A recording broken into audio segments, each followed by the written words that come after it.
Nagkalaglaga na. Disgrasya na dito ang mga ngagba, mga kababayan.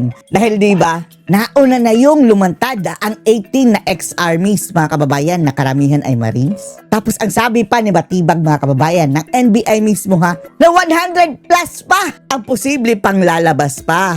At hindi lang yan, mga kababayan. Ayon dito kay Congressman Defensor, mga kababayan, ay maging itong dalawang ex-cabinet ni BBM, mga kababayan, ay mukhang lalantad na. Base iyan, mga kababayan, sa affidavit na andun kay Leandro Libiste na ginigipit naman ngayon, mga kababayan. Etong maglolong Bersamin, mga kababayan, na ayon mismo kay Mike Defensor, nung pumutok daw, mga kababayan, ito issue ng flood control, hawak pa nila ang lampas 1 bilyon, mga kababayan. Nagkakandara pa daw sila na baka madamay tayo dito at tayo ang maliin. Ano nang gagawin natin? Kamot sa ulo, mga kababayan. Panoorin niyo po, ha. Bago po tayo magsimula kanina, may statement po yung parang yung NBI na the rest of the hundreds of these Marines ay hundreds. Posible pang lalantad, mga kababayan, hundreds. Tapos sasabihin pa rin nilang gawa-gawa lang. next week lalabas daw. Ano pong masasabi niyo doon? Well, natutuwa naman ako na may ganong balita magmula pa mismo sa ating attorney Matibag ng National Bureau of Investigation. Pero iba ang purpose ni Matibag, mga kababayan eh. Hindi para malaman ang katotohanan, kundi para pasinungalingan. Diyos ko Lord, parang naging abogado pa ni Bangag. Gusto niyang lumabas sila para i-deny namin. Ganyan ang kanilang direksyon. Hindi para alamin ang katotohanan. Kasi yun naman ang kailangan eh. Lumabas tayo at magsalita kung ano yung katotohanan. In fact, kung merong kasapi ng gobyerno na nakita nila yung mga nangyari, hindi sila, kunyari, hindi naman sila sangkot. O kung sangkot man naman sila, hindi naman talaga grabe yung partisipasyon. O who am I referring to? Si E.S. Bersamin. Si Yusek Adrian Bersamin. Maglolong Bersamin. Although mga kababayan na hindi sila talaga ang mga mastermind at sasabihin nilang na pag-utusan lang kami, wala bang mga utak yung mga Bersamin na yan, mga kababayan? To begin with, naging justice, maestrado ka ng justice, tapos nakikita mo ng ginagamit kayo sa kurakutan, nagpapagamit naman kayo. Hindi sila, mga kababayan, absuelto dito, pero pwede silang gawing state witness. Piling tayong sige, hindi sasakit ang ating mga kababayan dibdib. Nagawin silang state witness. At as long as makukulong yang si Bangag, mga kababayan, na kanyang asawa at saka sinatambalos-los. Immunity? Pwede. Pero hindi dapat pwedeng thank you na lang, mga kababayan, sina Bersamin din. Dapat at least ilang taon, mga kababayan, pagsisihan din nilang kanilang ginawang kasalanan. Si Secretary Pakandaman. Kasali yan. Sec. Trigib Olaybar. Itong mga to, sabi ko nga dun sa... Kasi narinig ko yun eh. Nakita ko yun kay Leon Libiste. Pero ang problema kung ang mga taong ito lang ang makukulong, mga kababayan, papayag kayo, mga Bersamin, Pangandaman, ikanta nyo na. Ikanta nyo ng amo ninyo. At may mga pag-uusap pa na nandun ako. Hindi ako yung aktual na kausap. Pero ako, ayoko mag-impose. Parang ang pakiramdam ko, kung kailan kayong handa magsalita, nasa sa inyo yan. Basta ang paniwala lumabas na kayo ngayon. Dapat gawin natin yung tama para sa bansa. Yes. Diba? Ang sabi, merong isang tao kasi si E.S. Bersamin na, abogado na, siya, yung medyo maganda yung pag-iisip niya. Sabi niya, maganda pag-iisip. Wala naman tayong ginawa. Naging kasangkapan tayo. Naging kasangkapan. In short, hindi sila ang most guilty, mga kababayan. Pero guilty pa rin.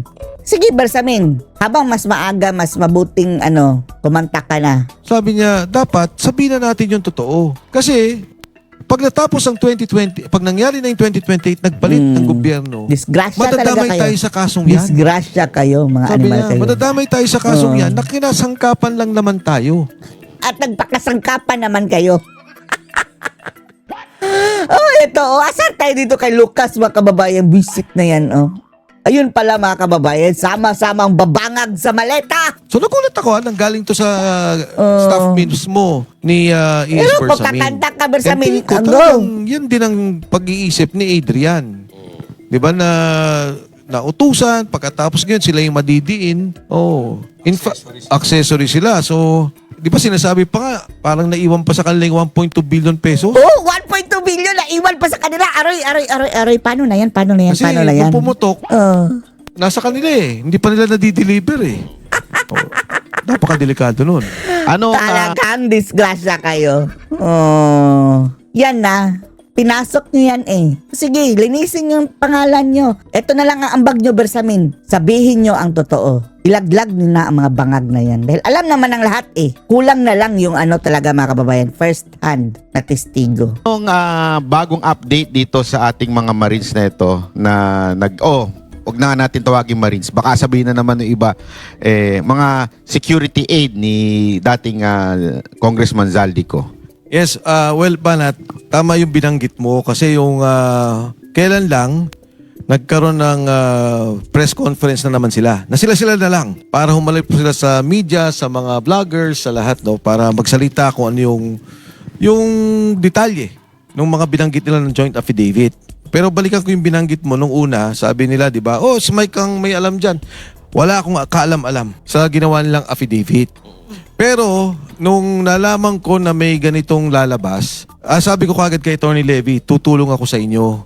Ayokong mangyari yung nangyari kay Sergeant Gutesa. Kasi Sergeant Gutesa, paglabas, sabi niya nung una, di ba, kasama niya yung grupo niya, tapos later on, illegally detained.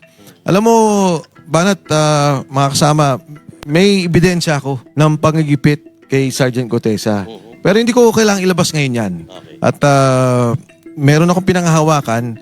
Kaya nga sabi ko, gusto ko bago mangyari yung paglabas ng ating mga kasundaluhan, yung mga Marines, no, mga sundalo, medyo maayos, mas organisado. Protektado yung pamilya, kailangan ayusin na walang mapahamak. At syempre, yung mga tao mismo. Nung Tuesday, kailan ba Tuesday ba nung isang araw, nagkaroon sila ng parang with the vloggers. In fact, ang gusto talaga nila sa show ninyo na magkaroon ng ganito, pag-uusap. Mga 10:45, kasi nauna mga 8 o'clock, biglang tinawag ako nung isa. Yung dalawa yung parang leader nila dyan pagkasama si Sergeant Tube, sabi niya, "Sir, kailangan natin mag-pull out." Sabi ko, "Ha? Bakit?" Sabi niya, "Sir, napapaligiran na tayo." Sa Valle Verde Country Club to. Sabi ko, "Sarge, meron pa kayong isa pang with the mainstream media." Sabi ko, "Kaya ba natin kahit sandali para wag naman nakakaya?" Sabi niya, "Sir, kaya ba ng mga 10 minutes?" Sabi ko, "Palagay ko mga 15. Sabi niya, "Sige ho." So, dumikit sila doon sa bintana, nag-uusap sila, sumisilip, tas bumalik. So, okay. Nagkaroon ng press con, bigla kami lumabas. Paglabas namin, nakita namin, 3 doon sa pinagdaanan namin, may mga radyo. Doon sa kabilang kalye, may mga nagraradyo. Tapos, pag andar namin, may 2 motor na sumunod. Anyway, magagaling naman to sila. Alam nila kung paano yung escape route. Na plano na, bago pa lang pumunta doon. Pagkatapos noon, yun nga, naka-safety na namin sila. Bumalik ako doon sa Valle Verde, kinausap ko yung mga tao. Pagpunta ko ng opisina, sinundan din pala yung team. Ginento sa akin na sinundan yung team na tumutulong para i-manage yung mga grupo. At the next day, yung opisina namin pinasok. So, alam mo, sa akin, naintindihan ko yung trabaho ng mga kasamahan natin, nakasundaluhan, naintindihan ko yung intelligence, pero sayang naman yung resources ng gobyerno. Sayang yung mga tao, sayang yung pera, sayang yung lahat. Kung ito yung imbestigahan nila, imbis yung korupsyon mismo. Di ba yung resources na to kung ini-intel nila, ano ba yung perang yun? Saan kinuha? Pinuntahan nila yung lugar. Chinek nila kung totoo, CCTV, ng mga pinagbigyan ng pera. Mas may pupuntahan yung bansa natin. Ang nangyari, kung sino nagsasalita, yun ang kinakasuhan. Kung Mike, sino yung na-ID nyo ba kung sino yung mga sumusunod? Ito ba'y MMDA, sundalo? Kasi kanina may nabanggit kayo, sundalo, pulis. Meron na kami, coach, na more or less, may alam na namin kung sino. Pero ang maganda, yung mismong pumasok sa opisina namin, hindi niya alam may CCTV sa loob. So may ebidensya kami tungkol dyan and pa-file na namin ang kaso. Kung anong hinala nyo? Anong may nawala pa? Hindi pa namin alam kasi sabi ko kagad doon kasi wala naman ako doon, so nag-meeting sila kasama ng mga abogado and syempre kailangan talaga magkaroon ng wala, kahit saan ako pumunta yung mga sundalo pag gumalaw, parating sinusundan. In fact, on Tuesday, kakasuhan, meron kaming subpoena from NBI. Ang basic na sinasabi lang Ang sa participation ko, nag-live ako. Ang participation nung asawa ko, dahil nagkaroon din ng sabpina, yung aking asawa, si Julie, Pati asawa, no? pati asawa. Ang lupit. Dahil yung coaching ginamit ay nasa pangalan niya. So, yun lang. Dapat nga, di ba yung Banateros, magkasabi na rin kasi nag-live din ata tayo pare-pareho. Nag-live ata tayong pare-pareho. Si Banat Bay na lang. Parang wala ata. Walang ganun. Wala kami nun eh. Wala kami noon. Nagkataon na wala kami. Hindi kami naimbitahan noon. Hindi namin sila kilala. Tinakwil bigla eh. Tinakwil eh. Hindi. Kung Mike, nakuhanan nyo ng yung video, may CCTV, may muka. May muka. Nakuha namin. Mukhang hindi niya alam na may CCTV. Kala niya lang siguro na ganun lang. Oo. Baka nag-deliver ng lugaw. Yun. Ang sabi niya doon, tao daw siya ng isang general ata o isang congressman. Di ba? Dahil may mga retired generals tayong mga kausap eh. So, magaling. Yung pagpalit ng gwardiya, doon siya umakyat. Naka-uniform yan, Kong? Hindi. Civilian. Parang suit ni Sir Jack yung ano. Hindi ako yun, ha? Dating eh. Parang ganyan. Oo, parang ganyan. Ganyan. Nagkalit na ako sa camera, nagkalit na. Wala. Hindi ako yun. Wala. Ako nagkalit na yun, ako yun. Huli. Pero tanong nung mga kababayan natin na kunwari, sinusundan kayo, bakit hindi nyo i-report sa i-block police o hulihin nyo kung sino man yung sumusunod? Anong plano nyo doon? Ang nangyari kasi, Banat, yung style nila is para bang susundan ka, wala kang makikita eh. Wala kang naka-helmet. Pagkatapos, mapapansin mo naman pagkatapos ng ilang bloke o ilang kilometro, may papalit. Tapos ganyan. Magaling din yung kanila. Pero doon ako nasasayangan. Kung ito ginamit sa tamang pamamaraan na yung resources ng gobyerno, kung ginamit sa korupsyon, kung ginamit talaga doon sa totohanang bigayan ng pera, sana punta yung pera, di sana may kararatnan itong problema natin ng korupsyon. Kaso ginagamit doon sa mga kalaban, isipin niyo na lang nagsabi sila si Saldico ang pinuno ng korupsyon.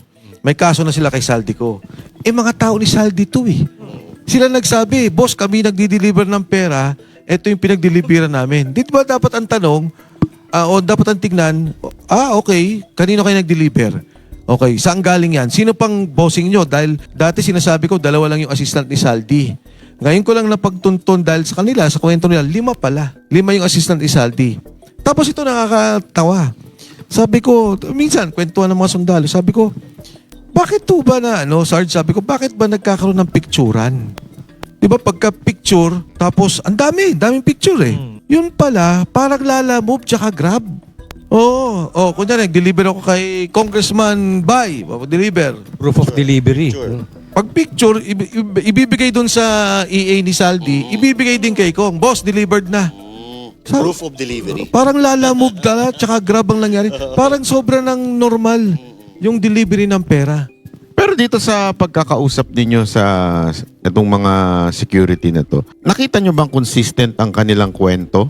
Masasabi nyo ba talagang yung credibility nila ay hindi siya malabo o may konting discrepancy? Alam mo ba, siguro pag nagsabi ako kasi, makasabihin nila, dahil kinakampihan mo lang dahil ka lang kasama mo lang sila bias ka Ako, iharap nila sa komite. Durugin nila, dikdikin nila, tingnan nila yung mga lalabas na salita. Hindi nila madidikdik yung mga tao.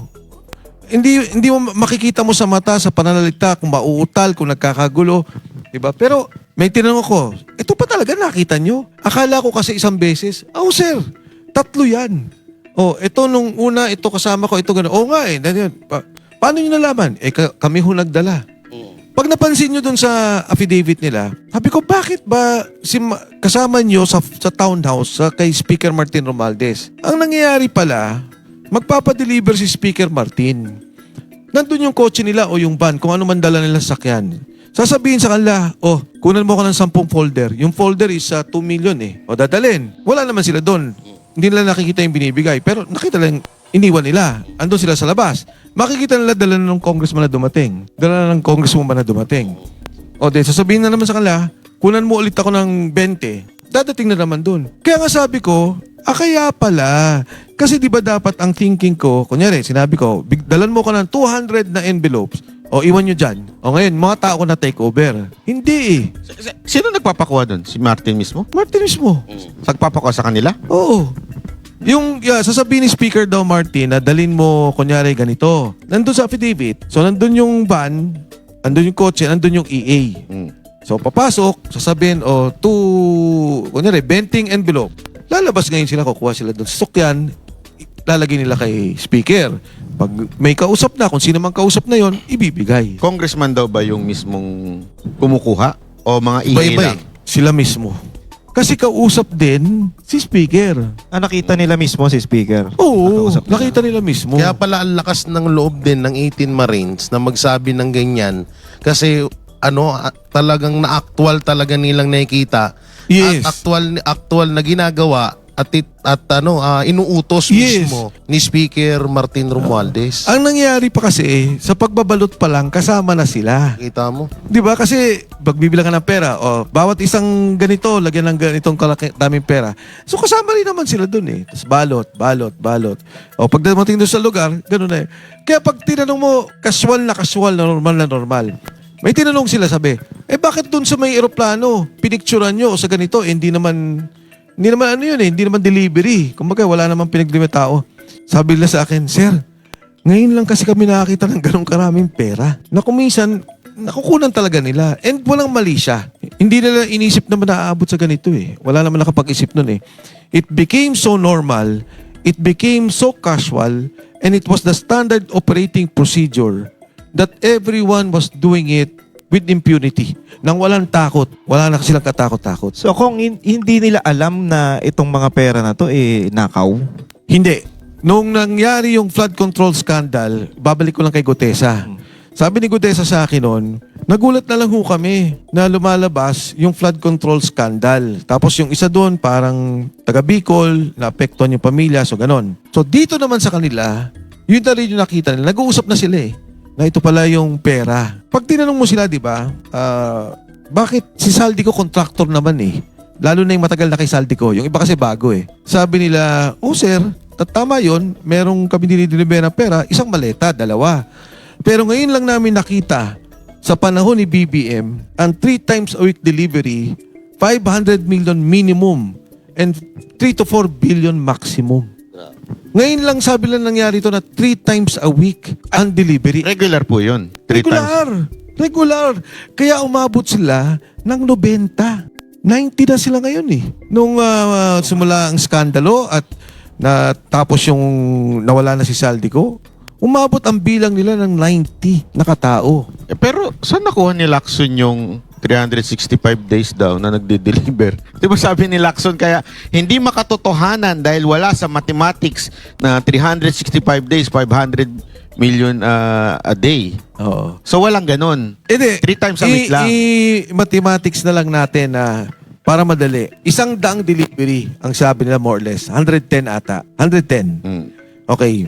Ilagay mo na lang sa on average 3 billion. 2 billion. The 220 billion. Tapos yung isang delivery, dalawa yun eh. Aguado and Makati area. So 220 billion is about 440 billion. Diba? Meron pang delivery na pa isa-isa. Yung envelope. Meron pang mga paper bag. Tapos kasama pa yung kay Saldi. Hindi mo pa pinasok yung kay Saldi eh.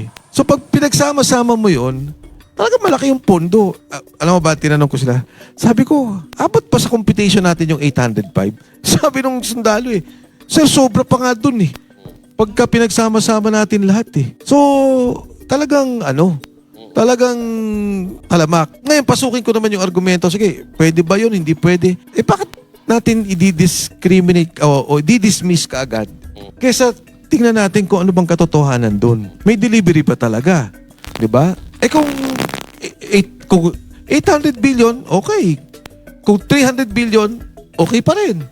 Ang tanong is, may corruption at may delivery. Nung makulong si Pangulong Estrada, ang kaso niya was 4 billion pesos, pero iba-iba yun eh. Merong sinasabi, wetting money, may ganito. Ang pondo lang ng gobyerno na involved was 150 million pesos. Nung kay GMA, may pondo ang PCSO na 360 plus ata on parang din nila doon eh. Intelligence fund din nila, operations nila. Yung kay GMA, na-charge siya for 50 million. Parang may sinabi na napirmahan niya yon, later on acquitted. So, lagay mo na, 4,360,000,000. Ito isang delivery lang to eh. Sa pinag-uusapan natin korupsyon ngayon, isang delivery lang ng pondo. Si VP Inday Sara, ang kanilang iniimbestigahan is 125 million. Ang nagkaroon na ng liquidation ay 50 million. So 75 na lang million ang natitira. Hindi yun ang nakaw yun yung pondong kailangan i-liquidate. Ito bilyon-bilyon ang pinag-uusapan eh. Isang delivery pa lang. Iba-ibang delivery to. May kay speaker, may kay Martin, may senador, may congressman. So, parang bakit nagtataka na parang ayaw nilang pagtunan ng panahon itong totoong problema ng korupsyon. Kasi samantalang yung mga nasabi mo, kung na kay Estrada, kay Arroyo, kay BP Sara, nakatuon ang atensyon nila eh. Maliit pa lang na halaga yun. Paano to? Sobrang laki pero binabaliwala nila. Yes. Yun yung yung punto dyan at bakit kaya nila ginagawa to kung na parang baliwala lang? Pansinin nyo, tatlong ahensya ng gobyerno, independent ICI, independent pati pangalan nakalimutan ko na dahil insignificant na siya eh. 'Di ba yung Commission on Infrastructure, Independent Commission on Infrastructure, Blue Ribbon Committee, Senate, apat mo na, Congress at saka Ombudsman. Ang ginawa kagad ng Ombudsman, ayaw na namin mag-imbestiga. Tuminto for the first time. Nung barata noon, quantum, bakbakan, di ba? Talagang nakatutok sila. Eto, huminto. Yung Senado, nung mabinggit ang pangalan ni Speaker Martin Romualdez at ni BBM, huminto. Yung ICI, alam ko from December pa lang nagkaroon na ng clearance kay Speaker Martin. No case. Hindi pinasok yung kay Gutesa na sinabi from the Senate Committee hearing. Walang pinasok na kahit anong ebidensya. Wala rin pinasok na kahit sinong senador ata o congressman. Maraming binanggit eh. Ang nasabit lang ay si Senator Bong Revilla. Pagdating mo ng ombudsman, ganun pa rin. Di ba? Sino ang lumalabas na pinaka-mastermind sa lahat? Senate, ICI, Ombudsman, Saldico. Saldico lang. Siya lang yung kinasuhan nila. Ngayon, nagsalita yung mga tao ni Saldico. Hinto. So, nakikita naman ng tao yun, naintindihan yun eh. And sa tulong din ng mga medyang hindi nababayaran. Nalilinaw nyo talaga yung kaso sa taong bayan. So, Mike, merong bago eh. Meron pang bago ngayon bukod doon sa mga parang naliligaw tayo ng investigasyon. Pero susundan natin yan, nabanggit ito ni Senator Ping na aabutin kayo ng 4 o 5 taon doon sa ganong kalaking pera na i-deliver. Tapos, ito yung bago. Sinundan pa ito ni Director Matibag na parang ipapasubok sa inyo. Kayo ba handa? Hindi ko alam kung paano pahiramin kayo ng pera. Kasi papasubok daw sa inyo, kung tama ako ng pagkakaunawa, paano nyo i-deliver yung ganong kadaming pera? 'Di ba? 4 na taon, 5 taon. Nako, maniwala kayo. Ang kumpiyansa ko sa mga sundalong to, walang maganda nga yung ganitong kwentuhan na nakaupo sila. Kung minsan nga napapansin ko pagka yung parang Asan ba sila? Tawagin natin. nakatago, magagaling. Pagka napakinggan mo sila, walang kagatol-gatol, walang pagkakamali. Parang, di ba yung sinasabi nga nila ni Attorney Levy Baligod sa kanila, wag kayong magsisinungaling. Kahit na umabot tayo sa Korte Suprema, wag kayong magsisinungaling. Kasi pag nagsinungaling kayo, kahit naman sino pagka gumagawa ka ng kwento, patay ka na. Ako, nung una, di ba, tinanong, sabi nga, kay Mike Defensor siya ang mastermind. Sabi ko, kung tinawagan nyo lang ako, wag nyo na akong sinurveillance. Aminin ko na talagang tinutulungan ko mayan hanggat kaya ko tutulungan ko yung mga sundalong yan. Sa kanila, nung nangyari, nung pinag-usapan yung ICC, sabi nung isa, hindi totoo. Sabi nung isa, totoo. Okay, nagkagulo-gulo na ang kwento kasi nga, may tinatago. yes. Etong mga to, walang tinatago. Kahit na magsubok-subok pa sila, baka sila pa mapaya sa ganyang kwentuhan. Tulad nga nung kay yung sinabi nilang delivery na kay Trillanes, dinideny ni Trillanes. Pero si DOJ, hindi pala DOJ, si Ombudsman, Remulla, inamin niya. So dito makikita mo talaga hindi sila consistent. Yung mga taong involved. Hindi katulad nitong mga sundalo na to, consistent. Alam mo, Banat, ayoko lang magsabi ng pangalan ng mga kaibigan ko. Kasi sinabi ko naman sa kanila, hindi ako involved sa sa affidavit. Totoo hindi talaga ako na-involved. Nung nandyan na sila at nung nandyan na, lalabas na sila, doon na lang ako na-involved. May mga tumatawag. Pare, ano ba yun? Saan ba yun? Siyempre, tatanungin ko. Sarge, saan ba tong kay ganito? Ano ba nangyari? Okay, pabalik ako. Partner, eto daw yun eh. Oo nga, totoo. Hindi nila makaila eh. Di ba? Eh yung kay Senator Trillanes, di ba sabi niya, hindi totoo. First time narinig ko isa, ay sir, ako nag-deliver dun eh, sa ganito eh. Wala kagatol-gatol. Di ko alam na taga dun sa Antipolo Senator Trillanes eh. So, kaya ulitin ko ba? Marami akong kaibigan tumatawag, nagtatanong, ano ba yun? Ano yung eksaktong nangyari? Ano yung Pagka nagkwento, kay kwento ko, dito daw yan. Hindi na makakibo. Alam nila totoo. Pero wala pa po bang lumalapit sa inyo para aregluhin o parang sabihin sa inyo, sabihan mo naman yung mga wag kaming idamay. Meron na ba? Actually, Banat, meron. Ang sinabi ko lang sa kanila, number one, totoo naman, hindi ako involved. At pangalawa, ang mga sundalo at maging si Atty. Levy Baligod, nagkaroon sila ng pag-uusap na hindi pwedeng may mga pagtatago o pagsisinungaling. Ang katunayan, sa akin pakiwari, no? Marami pa silang pinanghawakan. Marami pa silang... Kasi affidavit lang naman to eh. Siyempre pagka nagkaroon ng actual... For example, di ba nakalagay doon, nagbigay kami kay Laila de Lima. Hindi lang naman isa yun eh. Pag ibinuo nila yung kwentong yun, makikita mo yung kabuang kwento. So, hindi papayag ang mga sundalo sa ganon. Nagsalita sila, alam nila pwede nilang ikamatay. Nagsalita sila, alam nila pwedeng maging problema sa pamilya. Ayun. Ang gusto talaga nila, isiwalat sa buong bansa, sa ating mga kababayan, ano talaga yung nakita at nangyari sa kanila. Ayun. Kaya lang, Kong, paano nila mailalabas yun? Alam naman natin na walang mangyayari sa ombudsman. Yung reklamo o yung kanilang sa ombudsman, wala namang mangyayari doon. Imposibleng ipasa pa nila sa sandigan yun. Wala na yun. So, paano lalabas siya mga yan? Well, tama yung tinanong mo, Banat eh. Pinag-usapan din namin kung ano talaga yung magiging direksyon tungkol dito. Dahil opisyal na sumulot na sila sa ombudsman. At sinasabi nila, ito yung affidavit, ito yung mga nangyari. Sabi ni Ombudsman Remulla, patas ako, magkakaroon ako ng kaso tungkol dito. Naniniwala ka naman. Well, yun ang kanyang budget, di ba? Tingnan natin. Alam nyo, ang nakakatuwa dito, bago pa sila lumabas, nakausap ko si Saldico eh. Nare-recall ninyo may impeachment? Yes. Okay. So doon sa impeachment, kaparte ng, may dugtong eh. Itong bigay ng pera sa impeachment eh. So marami akong tinatanong kay Saldico. Talagang magdudugtong lahat ng kwento. Hindi ko alam pa paano itatago eh. Maaaring sa 2 taon may itatago nila to, pero puputok at puputok. Pero Wala kung may Mike, katotohanan. ibig sabihin, totoo yung 150 million bawat pirma Bawat pirma sa impeachment ni BP Sara, yung una, yung nakaraang taon. Di ba ang dalawa yan eh, merong pera, merong budget.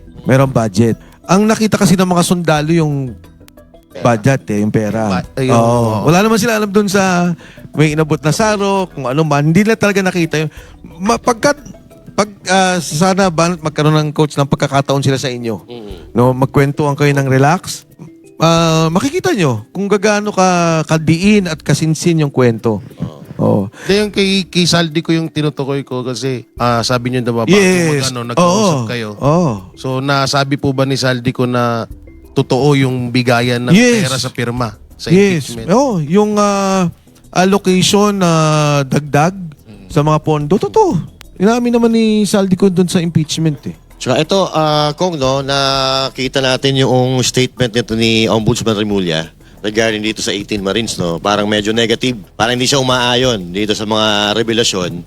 Although, kung merong pinaka-credible talaga na testigo, ay walang iba kundi si Saldico and of course, itong 18 Marines.